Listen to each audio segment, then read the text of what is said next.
Hi, I'm Phil. Welcome to this 5-minute power message entitled, The Texas-Sized Conversion of Van Wayhan. Let me tell you about Van. I'm from Texas, Wayhan. The second child born to Daryl and Jerry Wayhan. He grew up with an older brother, Vic, and younger sibs, Vince, Venetia, and Valerie. That's right, 5 V's. In 1973, my family moved from Pittsburgh to Wheaton, Illinois, just in time for my freshman year of high school. 1 year later, the Wayhans arrived, and Van and I quickly became inseparable. The only thing we didn't do was go to church together. God was not a factor in the Wayhan clan, at least not yet. We graduated in 1977. Our family returned to Pittsburgh, and the Wayhans would settle in Houston, Texas. And in the ensuing years, we would chat on occasion, but we'd only see each other rarely. I visited in 1984, but then life got in the way. But soon thereafter, I did come to know Jesus Christ as my Lord and Savior.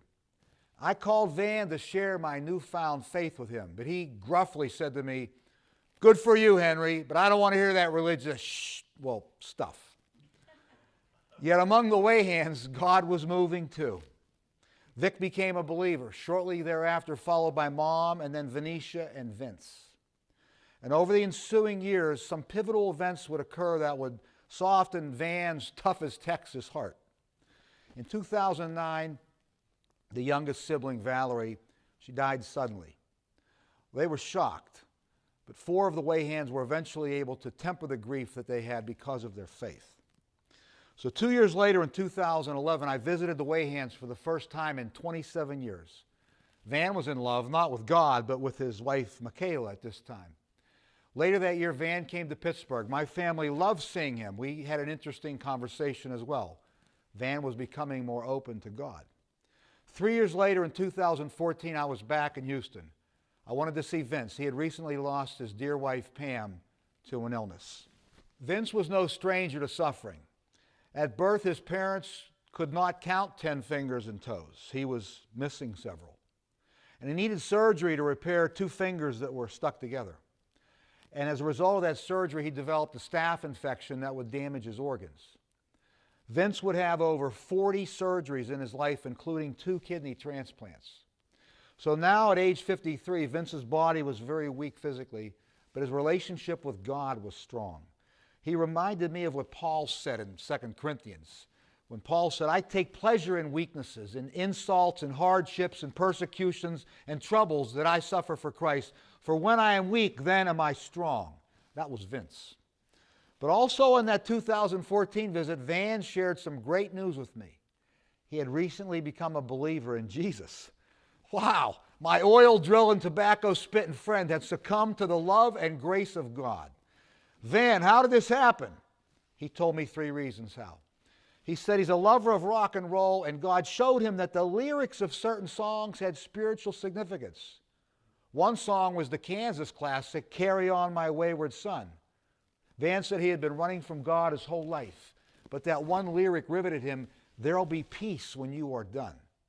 Now, secondly, Van said he was having these super vivid spiritual dreams. He felt like God was calling him. And thirdly, Van had a colleague at work, a faithful lady named Callie, who had a profound influence on him. So on March 3rd, 2014, this big Texan fell right into the arms of Christ. I left that weekend with a Texas-sized smile, and within 3 weeks, so did Vince. He departed from this life for his new one in heaven. His frail, perishable body was replaced by an imperishable, glorious one. He was home, reunited with his wife and his sister, and someday the rest of us. Now, as I close, let me ask my believer friends this. Is there a Van Wayhan in your life? They may not want to hear the gospel, but they watch. Are we living out our faith? Is it authentic? Do they see Jesus in us, or do they just hear us talk? And if a loved one does not come to know Christ on this earth, I firmly believe that their conversion will occur in heaven when all humanity comes face to face with God. Psalm 22 says, "All the ends of the earth will remember and turn to the Lord. All the families of the nations will bow before you." Philippians 2 says, "Every knee will bow and every tongue will confess that Jesus Christ is Lord." All the ends of the earth, every knee, every tongue. That's a lot even by Texas standards. This has been a 5-minute power message about Van Wayhan coming to Christ. We have over 50 other messages that can be viewed on our website, philhenrypowergospel.org. Hey, find and like us on Facebook, subscribe to our YouTube channel, and follow us on Twitter at PhilHenryPG. Until next time, may God bless you and empower you. Carry on my wayward son. There'll be peace when you are done.